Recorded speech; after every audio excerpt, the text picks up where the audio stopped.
Welcome to Your Life Reset, a Verta Health podcast where bold stories meet breakthrough ideas. From massive weight loss wins to exploring the latest research, discover what's possible when science meets real life. Hey there, listeners. It's Teresa Link, and welcome to another episode of Your Life Reset. Today, we are joined by the internationally renowned Dr. Eric Westman, an internal medicine physician and medical weight management specialist based at Duke Health in Durham, North Carolina. With over 20 years of clinical and research experience, Dr. Westman is a leading expert in reversing type 2 diabetes, prediabetes, obesity, and fatty liver disease using low-carb and ketogenic diets. He's also the co-author of several well-known books, including End Your Carb Confusion and A New Atkins for a New You.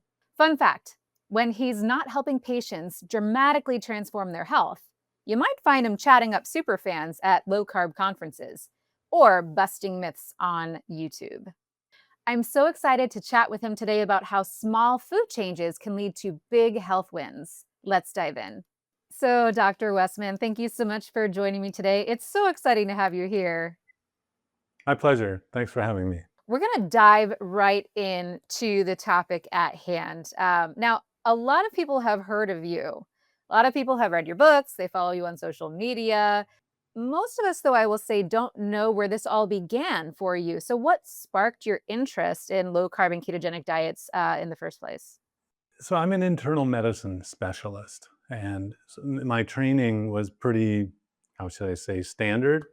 I went to college at Stanford University. Really didn't learn much about nutrition or weight loss. I went to medical school at the University of Wisconsin in Madison, where I grew up. And then I went to the University of Kentucky for residency. I think I had a course on TPN, or total parenteral nutrition. We're in the hospital and people come in, they can't eat. So we figure out what the nutrition should be and all, but still I didn't have any nutrition or weight loss training. So when I then went down to Duke, where I've been for 35 years, I was in a clinic where I wasn't given the tools to really address what I was seeing. This is in the late 90s, 1990s. And people were coming to me with obesity, diabetes, and the medicines really didn't fix things. And so it was two of my patients who came to me, sat in my office and had lost 50 pounds on their own reading a book. And I didn't know much about nutrition or weight loss, but this was striking. And it also was, they fixed a problem I was trying to fix, but my dietitians were using, at the time, it was all low-fat diet, and my patients never lost weight. So it was actually following the pressure. One of my patients said, that diet, it came out before you were born, turns out the Atkins book that they read wasn't before I was born, but it was close. But so they kind of, I guess looking back, spurred me on to learn more about this. And, the first concern that comes up today with a high-fat, low or adequate protein, low-carb diet is the cholesterol, right? And so I told the patient back then, this is 27 years ago now, that I don't want you to do that because your cholesterol will go up. Like a lot of people say today. I didn't know, I didn't measure it. And so he said to me, why don't you measure it? And I did, and the cholesterol went down. And lightning can strike, and a doctor can see a patient get better. But then the second person came in, having lost 50 pounds. I checked the cholesterol, and every way you look at it, it got better. The cholesterol got better. So how do I reconcile that these people had lost all their weight on their own, in fact, going against what the doctors and dietitians recommend, and the fear of it was cholesterol, which got better. So I thought, well, let me contact doctors who are using this. And and looking back, I guess it's kind of a rare thing to do, but I wrote Dr. Atkins a letter. He called back actually sometime after the letter and said, what do you want? And I was shocked. He wrote back, So at the time, Dr. Atkins was really one of the only doctors who had a clinic you could go visit. But he invited me to his office. And, the way it came out is, why would I want to do research when I've been doing this 30 years? And, he had a point. He was doing research we look at as, something you would do before you bring it into human care, right? You would study people, no, study animals, and then if it gets through animal work, you go to humans, and then that's the drug development process. Well, it turns out this method has been used for hundreds of years for weight loss.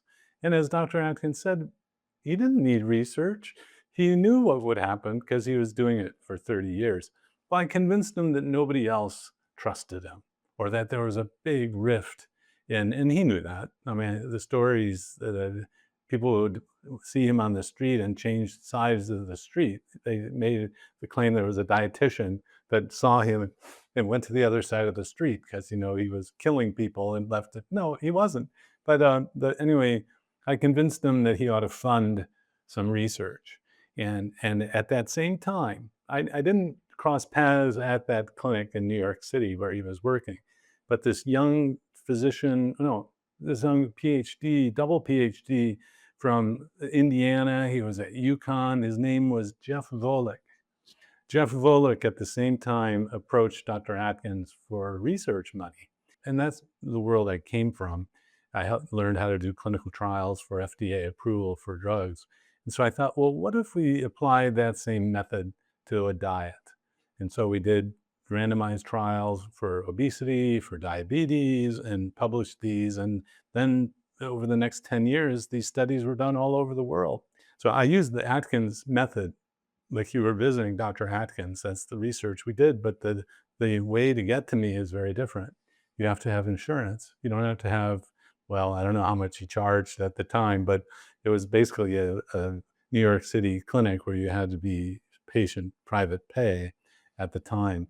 But we have developed a system that's very simple to do, but largely because I followed the simple system that the Atkins Clinic had worked out for so long. And with my patients today, I say, you don't need me. I learned this from my patients who read a book. And, and they laugh, and, oh, I need you, doctor. Well, I feel like I'm teaching someone how to ride a bike. And once they learn the bike, they don't need the teacher anymore.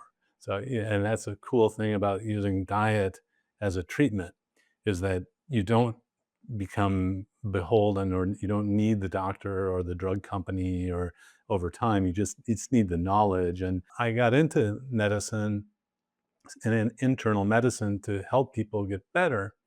But using drugs, you don't really help people get better. You just kind of manage things. And so to me, this tool of changing the food was revolutionary for me as someone who wants to help and reverse problems rather than just mollify or manage them. So I'm having fun today, just like I did years ago. I guess to summarize, I learned this from my patients. I love that.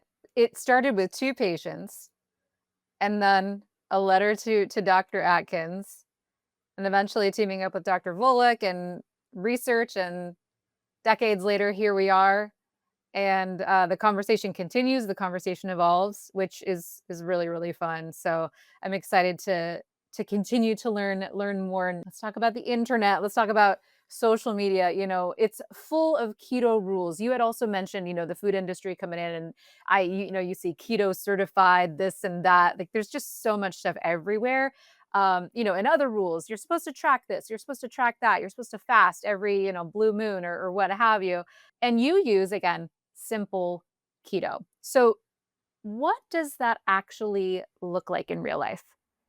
Yeah, well, the tactic that we use, the implementation of the program, is basically a list of foods, and the teaching we use is stay to this list of foods. If it's not on this list, you can't have it. So it's not ambiguous. It's black and white. And whether there's oh, well, what about my fruit and pasta? And I'll just kind of look and say, well, it's not on the list. Now, if someone wants the why does it work and all that. Like, well, those are foods that raise the blood sugar, and raising the blood sugar raises the insulin, and insulin is the fattening hormone, and you can't burn fat when insulin's high. I mean, most people don't want to know that. Not everyone's going to do keto, or not everyone needs keto. And I think the really good messaging that's changing is that you want to be careful of the sugars and starches. And if you want to talk metabolism, then you talk metabolic health, insulin resistance, insulin. And yet the remaining kind of prejudging against this diet in the medical world is the worry about cholesterol. And so I talk about, do it simply, and don't worry about all these other things. These are just kind of distractions. Just follow this. You're doing well. And when you get to your goal, we'll talk about the cholesterol and insulin and resistance, all those other things. And so I try to really simplify the diet, but then also simplify the worry, take away the worry about doing it, with saying things like, the weight loss program here I use was developed actually 150 years ago. And I'll show the book, The Banting Diet. It's a reprint of it, and it was a low-carb diet. And then for diabetes, I'll pull out this book. It's the Osler Textbook of Medicine from 1923, and it was a low-carb keto diet, 10 grams of total carbs per day to treat diabetes 100 years ago. And so metabolically, we're really teaching something that is so right for our bodies. What's changed is that our food environment, the way we were raised, it's like and someone who's 60, 70 years old, is we always had carbs around. And so suddenly that was right. The doctor will go, I see you reversed your diabetes and got off your blood pressure medicines and diabetes medicines, and you lost 100 pounds. But at that diet, you've got to get off it because it's killing you. And you just have to understand, most doctors didn't get any nutrition training like me. And then most dietitians kind of got trained in just one way of going about things. And I'm afraid it's too bad that dietitians were told that other things other than they learned were wrong, or necessarily bad. But that's the kind of situation we're in. But the results don't lie. There's new research that it goes way beyond just cutting down carbs and reversing diabetes. The research is asking the question, what if someone stays in ketosis for 3 to 5 years? What does the metabolism look like? And so they fed people carbs, things looked worse. And then they went back to a keto diet, things got better pretty quickly. So it didn't do any long-term harm. But just to be able to flip that upside down, to ask the question, perhaps we need to have ketones. So she called it euketonemia, which is a term we've often kind of talked about as boy, we sure need to come up with a new language. Ketosis sounds bad. It sounds abnormal. Osis, like halitosis, bad breath. So ketonemia just means elevated ketones in the blood, and U means normal. So euketonemia comes into this research paper now as, what if it's normal to have ketones? And then our lived experience has just been in an environment where everyone was given carbs and they didn't have ketones around. But to see the science now progress and ask the question of, well, maybe we should have some ketones around all the time, that's a big conceptual leap. And I'm so glad to see that that's happening now. Yeah, I love that new phrase, looking to kind of make its way into more normal conversation, because it is true. Ketosis, even though it's this, extremely healthy state to be in, still kind of has this bad rap. Many dietitians who I still talk to, who've been in the, I assume that they're very intelligent people, still think, oh, well, that's diabetic ketoacidosis. It's bad. And I'm just like, we should be past this by now, and yet we're sometimes not. And you described all of this really complex information, but still, I love how it can be boiled down to something so simple as, here's what you need to eat Well, to improve your metabolic health. And There you go. Let's keep it simple. Turning out to be uh, some of the research that I've seen now in the last month. It's being studied now for cancer. And I'm not just saying at the animal level, so that leap, going from the animal studies to the human studies, we're in that period of time, and it takes a lot of time, a lot of research, and so that's kind of the frontier down the road. And neurodegenerative diseases, the keto diet, and even ketones with drinks or powders or pill. I mean, there are all sorts of things being studied now. I would say those aren't ready for prime time, but it was the diet and the idea of keto metabolism that has now gotten this research into just ketosis, or keto, uh, like a drug, is being studied. But then you have now that kind of awkward position. Or is this a drug or is it a diet? Is it a drug or is it a dietary supplement? Is it, if you're going to drink a ketone drink, should it be regulated or not? And thus far, it doesn't seem to be toxic or anything to that needs regulation. But that's a moving target. But I guess if I, could change things, I would have the general public, schools, definitely medical schools, understand that protein comes first. Sugar is an every now and then treat, and it's kind of like the way things were post World War II, best I can tell. We ate spam because it was created as a health food. People hear that today and like, what? That stuff, But if you live in Hawaii or South Korea, you're probably eating spam. That's just part of the daily life there. Of course, I think they add rice to the spam, and that's not so good on a keto diet. But so I've been fortunate to meet lots of people. As past president of the Obesity Medicine Association, I got to, you know, help getting speakers together and meet with them and meet people who've studied diets all over the world. And I'm hopeful we'll come up with something that's even better than we know. And when people talk about in the past, well, they were eating carbs or they weren't eating carbs, I think we can kind of do better. But what keeps me going is just going to work and seeing people improve. And then I've kind of pushed the envelope on who could do a keto diet in a clinical setting. I've treated people who have no kidneys, who've had transplanted lungs, transplanted livers. you know, uh, so I saw someone whose fatty liver was coming back in a transplanted liver because they didn't tell them that it was carbs that were causing the fatty liver. Now, that shouldn't happen, but that's what's happening. And then pushing the limit even on we have a heart transplant program at Duke that's world renowned, and I started getting people who were too sick to get a heart transplant, and they even had pumps implanted in their chest to push the blood around. They don't have a pulse. It's just kind of a continuous flow called ventricular assist devices. And yeah, just by changing the food, getting them to burn their own body fat, um, they can lose weight and go to transplant for the heart, or some of them have continued to have the device and at least prolonged the time. So then time passes and there's a drug that comes out that helps prevent recurrent, the SGLT2 inhibitor drugs.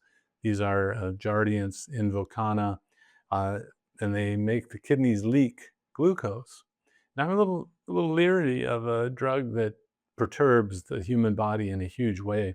And when I heard about these drugs 25 years ago, I thought, I don't think this is going to be a good idea. But actually, they've been studied, and in big clinical trials, they can reduce the heart failure recurrence. It doesn't eliminate it, but it reduces it. But at what cost? So that the side effects of these medicines are, well, if you have sugar in the urine, what else likes sugar? Infection. So some of Right. these people get infections and have really bad problems. But that the mechanism now is pretty much worked out, that these drugs put the person in heart failure in ketosis without changing the diet. So through this mechanism of drug ketosis, there are now studies infusing ketones for heart failure. Yeah. So I mean, these are all different ways of going about helping people get better. And the research is so exciting. Everything is it's very exciting to see how we're seeing this in um PTSD and cognitive disorders, mental illness, neurological disorders. It's all super duper exciting. And but something I feel like has got to be more exciting than anything else is just being able to sit down with another person, say, you don't have kidneys, or you have this you have this heart failure, you have all these complex things going on in your body, and I can help you. And I can help you get there and tailor this approach to you. That to me just feels like more exciting than anything is your ability to be able to sit down one-on-one with somebody and really just help them improve their overall health using this therapy. And I mean, just what a joy to be able to do that every day. Yeah, the era that I grew up in, or the Society of General Internal Medicine, is the group that I trained in as a young doctor, and this is the group that supported evidence-based medicine for so long. I got to visit McMaster, where they're kind of an evidence-based medicine mecca, and we were kind of the internists who likes to take on challenges, right? We can fix things, and then when medicines really can't fix things, I think that made me ripe or prepared to try something different. And it never occurred to me though that food could be so powerful. Uh, you know, uh, I just didn't. Gosh, in the 80s and 90s, did food matter? I mean, did what you put in your mouth matter? We really just weren't raised with that, and I hope that changes now. So have done the research that we can use this in a clinic, but now it's time to get into the younger age groups and to help, into the schools, into the yeah. And at a recent meeting, I was kind of looking around, thinking to myself, where are the pediatricians? Where are Yep. the now there's obesity in the kids and type 2 diabetes, and they're not talking carbs. They're not. Still, Yeah. they're talking drugs and all, and so we need to get this awareness about metabolic health coming from excessive carbohydrates, not excessive fat, not excessive cholesterol. That needs to shift, and then I think we'll start seeing measurable change, because it's so powerful. Now another kind of frontier I see is the intravenous use of a keto compatible TPN, and this is it. I hope, if I had all the money and resources in the world, we'd start using TPN that didn't have sugar in it. It's understood that you would give sugar, right? Yeah. But now we know that that turns off ketones. And so, in a few kind of isolated case studies of friends who are doctors, in one case, it's a doctor who treated his sister, took her in the hospital, changed the TPN, it reversed this unfixable gastroparesis that she'd had for a year. And so, to Wow. me, the scientific frontier is we need to start looking at diseases where people are on TPN, because the idea is that you had to give glucose in the total parenteral nutrition. So just to clarify, because someone has a GI tract, a gut, the doctors will use it. We'll put a tube in the mouth or a tube in the stomach. But for people who can't absorb food in the intestines, the TPN is a system where you put the uh, nutrition into the vein, and so they have a big catheter, often in the neck or somewhere else. And this person was on infused nutrition for a year. Within 1 week of a no sugar TPN. And I explained, why didn't you just fast her? Because fasting will bring those ketones out, right? So you could see this if you put someone in the hospital and just didn't feed them. You'll get the ketones coming out. But he says she was so thin, she couldn't take fasting because she hadn't really eaten much. She couldn't swallow. And so within 8 days of a keto compatible TPN, she starts swallowing. And now years later, she had a baby and she's back to normal. So, but while, I get chills thinking about this, it could have just been related but not causal, right? So this is where the science needs to come in, where we Yes. take someone, we give them a placebo, or we do another person, then another person, and another person before we say that that's what did it. And I'm well aware of that. I mean, I want randomized trials as much as we can, and yet they're very expensive to do.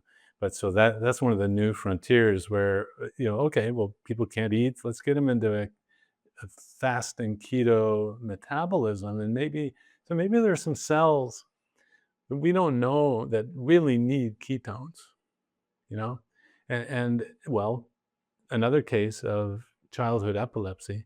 If you have a child, you feed them carbs, they get seizures. That's the glucose receptor deficiency in the brain of these children. If you don't allow them to get ketones, they have a seizure. And often it's not known until they're 8 years old, 10 years old, 12 years old that there's a diet that can do what medicines can't do. So many of these children will cut the carbs out and their seizures will be gone. When you look back, they shouldn't have had carbs to begin with. It was the carbohydrate that created the seizure disorder. So how many things are happening because we're forcibly, no, we're not, I mean, people love carbs. That's the problem. I mean, one of the problems, and but the even the human breast milk changes depending on what you eat, and there's more fat, less volume in a mom who is ketogenic. It's kind of I have maybe 5 people. I would love to see more research on this, and then Yeah. actually the children can be in ketosis even though they're drinking mother's milk because it's been explained to me, and the theory or the explanation is that the lactose and the sugar is being fermented into short chain fatty acids, and because the children need the fat and the cholesterol to grow the brain, and so there's a group of women with type 1 diabetes who have chosen to be keto, and many of them have had babies and raised them without carbs, and so that's another new frontier. So hospitalized patients who have diseases that can't be fixed take the sugar out of the TPN, and then pregnant women and OBGYN. Well, in the GYN world, we know PCOS, polycystic ovarian syndrome, can be reversed, and people can get pregnant after just changing the food to a keto type of diet. So just think that the mother and the baby, the systems will all work together without the mother consuming carbs is pretty. It's kind of new, but it makes sense. It all when you step back, makes sense. Yes. We have about 17 more podcast episodes to do following the following this one. There's so much exciting stuff on the horizon. I want to just hear about all of it, and I'm really excited that there's people that are in this space and wanting to see what happens. So Dr. Westman, I think I now have a medical degree after hearing Yeah. all of this information Well, today. Just kidding. I won't be taking anyone off of insulin anytime soon myself. well, Um, my patients now do it on their own. They watch the blood glucose, and I just give them information. If the blood sugar is under 100 milligrams or 6 millimole, don't take any insulin. It'll make it go down lower. But do this with someone who knows about how to, because they can help you do it as safe as possible. so many people can benefit from this. I think you had a great word, disruptive. Although based on something you said over 100 years ago that is just really so simple. So it's we're 100 years later, we're starting to maybe disrupt things yet again. So Dr. Westman, I'm going to take you somewhere called the hot seat. So this is where I'm just going to ask you some rapid fire questions. You answer fast, and you don't overthink it. Just gut reaction. So we're going to start with What's the one carb that you think is the hardest for people to give up? Bread. Okay. Biggest keto myth that drives you crazy. That eating high-fat keto diets cause heart disease. What's one food that you always keep in your fridge? Uh, well, I guess that would be a low-carb yogurt. You said fridge, but and let me think freezer. So it's meats. Okay. A lot of meat in the freezer. Excellent. I just had an episode with one of our physician who the entire episode was about meat and does meat cause cancer. We did another episode on that not specifically red meat, and we spent about a half an hour just talking about beef and how to store it properly and all of it in your freezer. Can I go back and change? That might be the thing that makes me the most irritated, that the old Okay. myth about red meat causing cancer. Yeah. Okay. Yes, you can change it. That's fine. You can change it. What is one health habit that you perform daily that you would never skip no matter what? Yeah, it's getting some protein and drinking when I'm thirsty. I think the idea of we don't talk about water and drinking and or hydration much, but I think that's super important. Last but not least, the most important question of the day, who's better, the Beatles or the Rolling Stones? I think it depends. And that's kind of the stereotypical internal medicine doctor answer is it depends. So, but like artwork, like I think rock music and music in general, the era, sometimes I'm more Beatles, sometimes I'm more Rolling Stones. And uh, funny thing, doctors in the weight loss world typically have a way to celebrate. They, give gold stars. One doctor will send people for a makeover or clothes, that sort of thing. Some years ago, I realized I needed to play piano more. I grew up playing piano and, a good amateur, an accompanist basically. And so I have a piano out in the waiting room, and then we do a song so that I Oh, actually played Beatles and Rolling Stones for other people as a celebration. We say, "Oh, 50 pounds," or I might make up a reason for a celebration. And the nurses come out. I look up the music on the internet has everything. And so I guess it's more Beatles from other people's interests, but it's Rolling Stones. all right. So we close it out with your true answer. I didn't realize you were so multi-talented, which is, maybe again another podcast for another day. Dr. Westman, thank you again so much for joining me today. It was such a pleasure getting to chat with you and getting to learn from you. And again, like I said, we've got at least 17 more podcasts we can go with based on all the Epic. information you gave. So I hope to have you back in the future. And thank you again so much. It was a pleasure. And thank you for all you're doing. Appreciate it. If you enjoyed this episode, be sure to subscribe and leave us a review on Apple or Spotify. And if you'd like to regain control of your metabolic health and feel like yourself again, check us out at Virta.com. That's VIRTA.com. Your Life Reset is for informational purposes only and shouldn't be considered a substitute for professional medical advice, diagnosis, or treatment.